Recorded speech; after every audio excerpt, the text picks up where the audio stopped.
Hi! Welcome back to my channel. This is Egay the Guy from London. Come join me in my journey and let's explore and enjoy my vlog. Bye!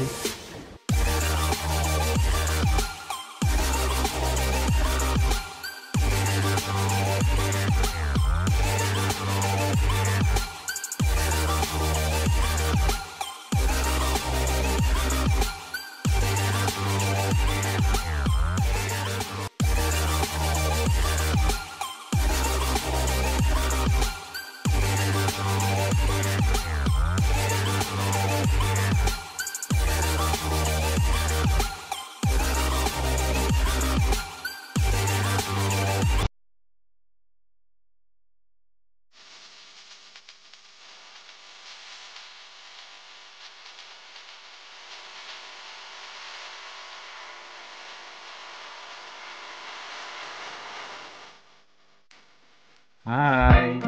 Ang vlog natin ay ang pagluto ng kare-kare. Inibot lang ako ng 15 hanggang 30 minutos. Ito ay luto na. Kaya abangan nyo. Ito ay nire-request ng mga tiga London pag may mga event sa amin, pag may mga birthday. At makikita nyo ang aking secret ingredient. Okay, see you!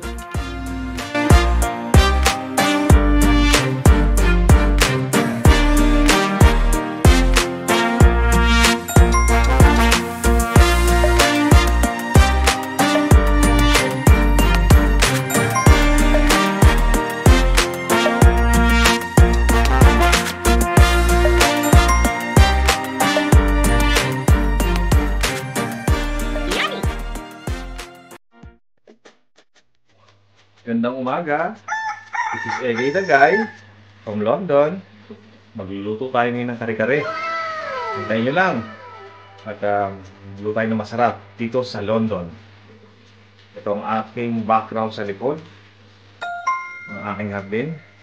At ito ang ating mga ingredients. Sibuyas, bawang, talong, pak choy, green beans, ang ating baka, peanut butter, at ang ating secret ingredients, hazelnuts. Samahan niyo ako, luto na tayo. Una kong gagawin ay magbusa muna ng bigas para lalasa mamaya sa kare-kare. Amoy na ang pagbusa ng bigas. Amoy mo na may parang masusunog. Ayan na, busa ng bigas. May bigas ng bigas. Ika naman tayo para sa bawang at sibuyas. Bawang muna.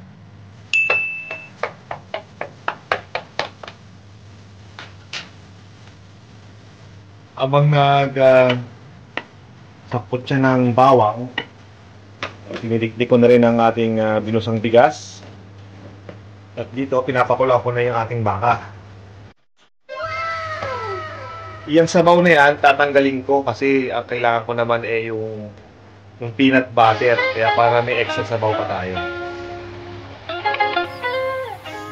Kumukulo na yung baka. Hindi ko kailangan yung sabaw. Kasi lalagyan naman natin ng peanut butter. Ang gagawin ko, nasaling ko dito. Hindi ko kailangan. Higit na lang akong konti para malasa pa rin. Panguhin ko na tong bawang natin.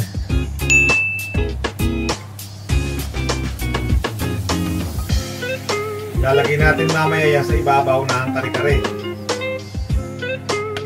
Lalagyan na natin ang sibuyas naman.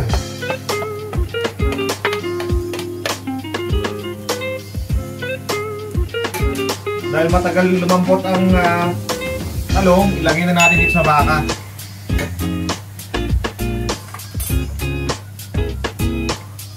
Ako nagsasampot siya ng sibuyas. Itong ating bawang, yan ang ating bigas. At ito na. Pakuluan muna natin. Gamit ang tubig. Ito mamaya pwedeng sabaw. Kung sino mahilig sa sabaw. Diba? Habang sinasangkot siyang sibuyas, hayaan mo natin kumulo ang baka para lumambot ang sibuyas. Ang talong. Ito ang ating binusang bigas. Unti lang naluluto. Caramelize na yung onion natin, no? Sasangkatin natin to. Muna siya. At lalagay ko yung sabaw para uminit kung sino may gusto. Okay na. Ito na ang ating binusang bigas. Peanut butter naman. Ilalagay natin dito sa kumukulong baka. Ito, lalagay na natin yung peanut butter. No? Dito sa kumukulong baka. Kumukulo na yung baka natin, ilagay na natin yung binusang bigas. Tapos huwag mo rin kalimutan yung patis para sumarap. So, lagyan din natin ang patis. Halu-haluin lang para lumapot. At ang ating secret ingredient, susunod ko na.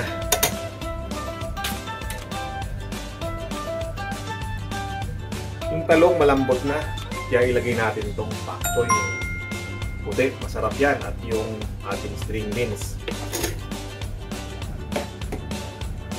Pakuluan ulit at takpan.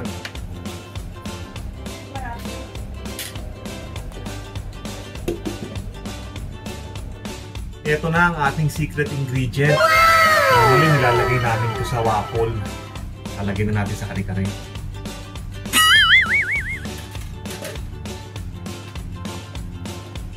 Hayaan lang natin kumulo paglagay niyan. Huwag marami yung secret ingredients kasi tatamis. Ito na, lagyan na natin yung caramelized onion.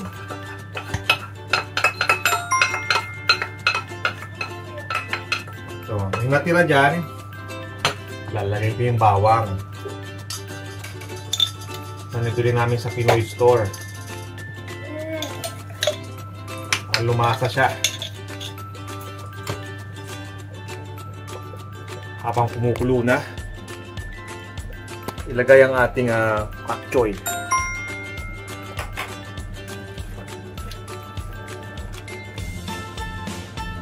Halu-haluin. Huwag kalimutan ang ating atsuete powder.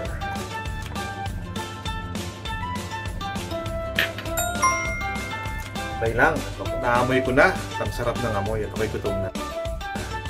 Luto na ang ating kare-kare. Lagay na natin ang bawang na binusa sa kanina. Kaya lang kare-kare ni Egay sa London. Kain po tayo. Salamat po sa mga nanood. At ready na ho ang kare-kare. Kakain na kami. Ito na ang kombinasyon ho. Ang kare-kare ni Egay sa London, ang sabaw na tinabi ko kanina, ang bawang na may bagoong na may bawang, at ang kanin. Ito nga pala ay nai-request ng mga tiga London dahil kasing sarap nito yung isang famous restaurant sa Pilipinas. Thank you!